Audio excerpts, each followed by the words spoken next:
Anthony Hernandez has released a statement on his loss to Sean Strickland. He posted this on Instagram immediately after the fight. In the caption, he wrote, "Thank you for the love, Houston. The energy was unreal. Congratulations to Sean. He was the better man tonight, much respect. I'll be back better than ever." Sean left a comment on the post. He wrote, "Warrior, thanks for sharing the cage with me." Well, first things first, thank you guys so much, everyone who came out, showed me a lot of love. That was f***ing awesome. Play as f*** up. I mean, I was on an 8-fight win streak. Felt like things were going smooth until I got hit with a f***ing body shot. Happens, part of the game. Took 6 years for someone to finally beat me. I'll be back. Sean Strickland had mixed emotions backstage following his TKO win over Anthony Hernandez last night. I'm just happy, dude. Like, it's my job. I love it. Like I said, I can't tell you how many times I've been in that blue room where Fluffy is, my head down, having to go see my family and some piece of shit. It's like, I understand the duality of it. I understand what it's like to win and lose. So it feels good, but in the same time, there's another man that's going home, you know, feeling like the biggest piece of shit. So, happy and sad at the same time. Khamzat Chimaev responded to Sean Strickland's call out last night. On X, he wrote, "Habibi, calm down. I destroyed the guy who beat you twice. American bitch." And here's footage of Khamzat watching Sean's post-fight interview. I kind of thought you start going a little wild. And like, no part of you slowing down. But to me, you were getting a little bit more sloppy. But like, no part of this man was slowing down. He was a savage. Was OG just seconds left in. Obviously, not winning. For me, just won 8 in a row. You still kid. You're a former champion. What do you want next show? Dana White has addressed the rumors that Alex Pereira could vacate the light heavyweight title to move up and face Ciryl Gane for the interim heavyweight belt. There has also been speculation about Khamzat Chimaev moving up to light heavyweight to fight Yuri Prochazka for the vacant title. Dana said he's willing to work with Alex on whatever he wants to do, but added he would prefer to see Khamzat remain at middleweight and defend his belt. Alex Pereira teasing potentially going up to heavyweight. Do you want to see him compete at heavyweight, or do you want to see him defend the light heavyweight title in his next match? Well, you know, he's one of those guys that that always steps up, does whatever we need him to do. Whatever that guy wants to do, we would work with him. We've seen Khamzat Chimaev fight at welterweight. We see him fight at middleweight. Is he someone that if he says, "Hey, I want to fight at light heavyweight," we'd see him fight at light heavyweight? I'd like to see him defend his title at had to wait first. Yeah, I'd like to see him defend his title before he talks about jumping around from, you know, you're going to keep going up in weight divisions without defending. Yeah, I'd rather see him defend. Dana White also addressed Sean Strickland and his controversial comments this week leading into UFC Houston. He thinks the media baits Sean into saying quote-unquote dumb shit. I know the answer to this, but right, when you look at Strickland and what comes next to him, you know, he's calling for a Khamzat fight, stuff like that. There's no, like, what he says during media day and things like that. That doesn't affect your booking of him, right? You are still happy to put him in those? It's a nightmare. But you guys don't help. Asking him dumb, you know, ask dumb, you're going to get dumb. What'd you think of Bad Bunny? What'd you think of the Super Bowl? The out of here. You kidding me? Yeah. So when you talk about what Strickland says, you guys like to push the buttons. Fair enough. Bruce Buffer says he has no plans on retiring anytime soon and wants to announce UFC 400. Absolutely. It was recognition from the crowd because the UFC fans are just incredible. It was recognition, humbly said, from my peers and the powers that be at the UFC and everybody I work with, including all of you. So it just meant so much to me. And yes, there were tears. Absolutely. You know, a man who can't show tears at a vital moment in their life, they're missing something. It's so rare for anybody to do something for 30 years and still have the same passion that they had in the beginning. Where does that come from?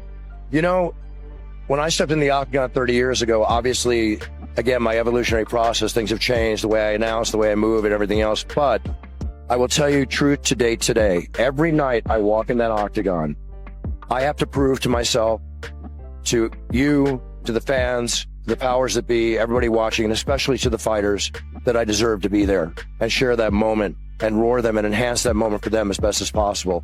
I always say the show is not about me, because it's not. It's about the fighters and it's about the fans, and that's what we're here to do. But I have to prove to myself, and the moment that I don't have that passion, and the moment that I physically and mentally can't do it the way I want to do it, that's when the time would be for me to retire. But you know what? UFC 400, here I come, and then I'll make a decision after that. Here was Merab Dvalishvili and Nina Drama's live reaction to Sean Strickland's win. Yes, I know. He needed that win, dude. He did it. I'm so proud of him. Is the camera working? Are we still live? Oh, we are? It says,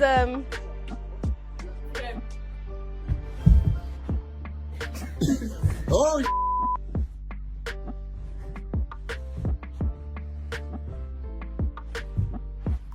it's good, Merab. yeah, right? Yeah. We go backward. Oh, the other way. You're in reverse. Yeah.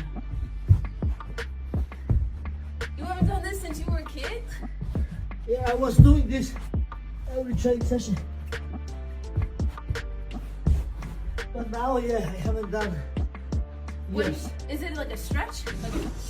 Here's footage of Uros medic backstage after knocking Jeff Neal out cold. Here we are, another victory. Step closer to our goal of top 15. Not a scratch. Yeah. Another dream accomplished. This Monday, top 15. It's me, baby. It's me, top 15. Daniel Cormier believes Khamzat Chimaev would struggle against the version of Sean Strickland that fought Anthony Hernandez. Can Sean defend Khamzat to the point that he doesn't get written out and taken down and controlled for 25 minutes? I don't know that. I don't know that. But I tell you one thing that I do know is that if that guy that showed up tonight shows up in that fight, it will be much more difficult a fight for the great Khamzat Chimaev. Why? Because even Israel Adesanya, at the peak of his power, struggled with that version of Sean Strickland. The Dricus du Plessis fight, it didn't seem like Sean was locked all the way in. He seemed a little messed up, and it showed. It showed his body language, his posture, his lack of confidence. It showed in his coach getting frustrated. There were a number of reasons why he just didn't look the same. But tonight he looked the same. He looked like the guy that became the world champion. And if you tell me he would have won that fight just normal, a decision, he would have did that post-fight interview, everybody would have laughed at him. Khamzat Chimaev spars Khalil Roundtree.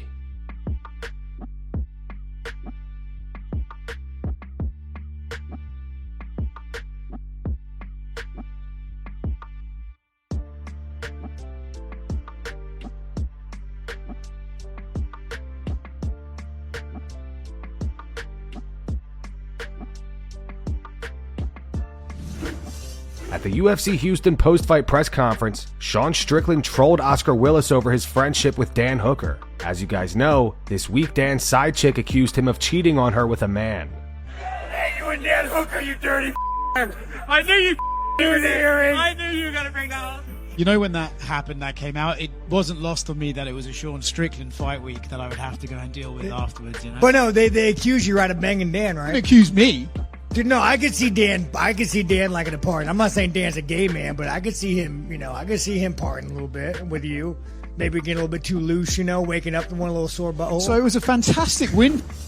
The MMA community is furious with the UFC and Paramount following last night's post-fight press conference, as Sean Strickland began going on a rant about Aspen Ladd's coach Jim West and made allegations of grooming. The promotion cut him off and muted his microphone. Hey, just a little bit. And I noticed in the corner of my eye, Jim West. That motherfucker's looking at me, and I look at Jim West. You'll see, if you look at the fight, I veer off. I'm looking at Jim West. I kept thinking, there's no fucking way I'm going to let this predator beat me and have a victory over me, you right? So my motivation was thinking about, Jim West. I hate that guy. It's crazy, and I love Fluffy. He's a stand-up guy. Is there anybody that's 35 around here? Anybody close to 35 years old?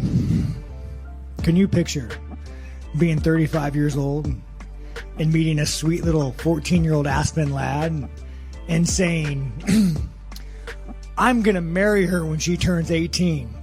That's what Jim West did. So whenever I was in that cage and me and Fluffy are locked in and I'm looking over at Jim West, and I was like, this guy. I am not letting this mother... I wasn't fighting Fluffy. I was fighting Jim West. Swear to God. To be clear, I did not bait you to say that, correct? Oh, yeah, you baited the... It was good. You made it interesting. I mean, these mother are so boring in this sport. Like, these guys have no personality. You got Colby, the pretend, the pretend Republican, but like, who's really like entertaining? You got Chimaev, the go like, who's really entertaining in this division? Nobody. So, oh, that's a wrap. Anyways.